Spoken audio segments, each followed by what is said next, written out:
അതുപ്രകാരം ബാല്യകാല സഖി ജീവിതത്തിൽ ചിന്തിയോരെയാണ്. വക്കീൽ രക്തം പറഞ്ഞിട്ടുള്ള ഈ ഗ്രന്ഥത്തിനെ കുറിച്ച് അവതാരകരുടെ അഭിപ്രായം ഇതൊരു പ്രണയകഥയാണെന്നാണ്. എന്നാൽ സാധാരണയായി പറഞ്ഞു വരുന്നതും കേട്ടുവരുന്നതുമായ ആഖ്യാന രീതിയിൽ നിന്നും മാറി അധാരണങ്ങളായ ജീവിത യാഥാർത്ഥ്യങ്ങളെ കൂടി ഉൾക്കൊള്ളിച്ചാണ് ഇത് രചിച്ചിരിക്കുന്നത്.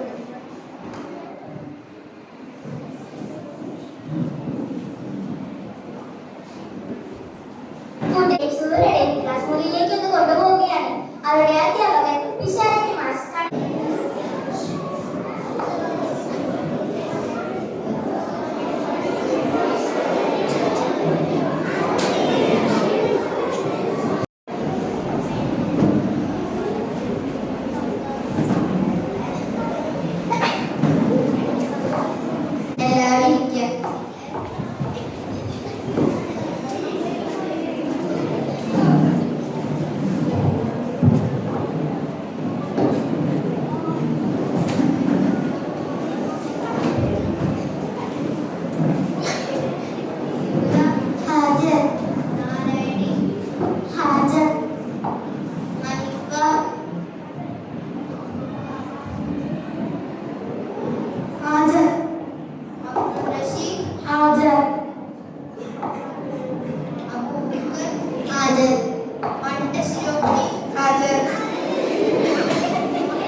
അടുത്ത ചോദ്യം മണ്ടശിരോമിക്കുള്ളത്.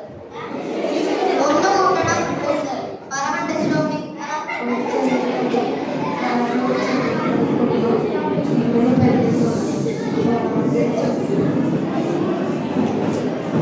ഇമ്മിണി വലിയുണ്ട്.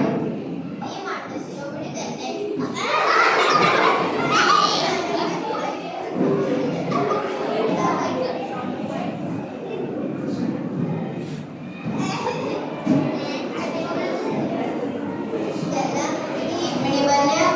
ഒന്നാക്കി കൂട്ടിക്കൊണ്ട ഇരിക്കടാ അവിടെ.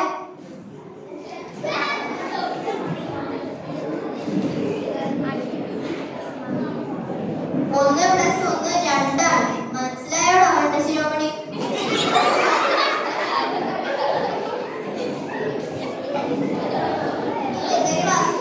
എല്ലാവരും പോയിക്കോട്ടെ.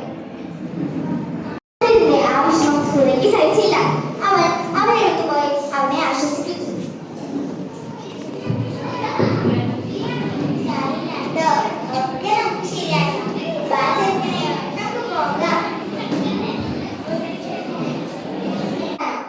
ശത്രുത അവസാനിപ്പിച്ചതും മജീദായിരുന്നു.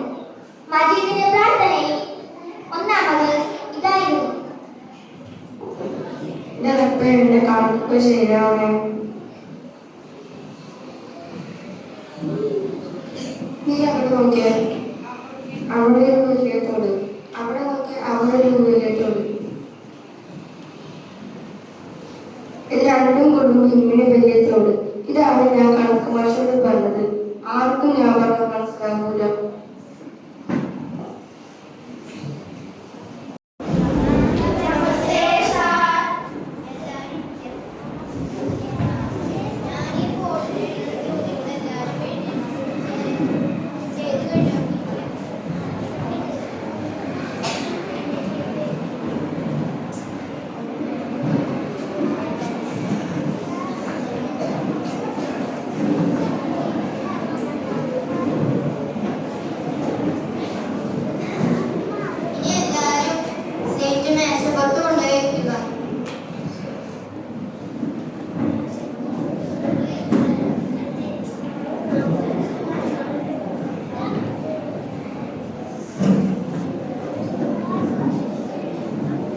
അമ്പടാ മണ്ടശിരോമണി കലക്കിയില്ലോ. ഇനി മണ്ടശിരോമണിയല്ല, മിടുക്കൻ മജീദ്. പോകാം.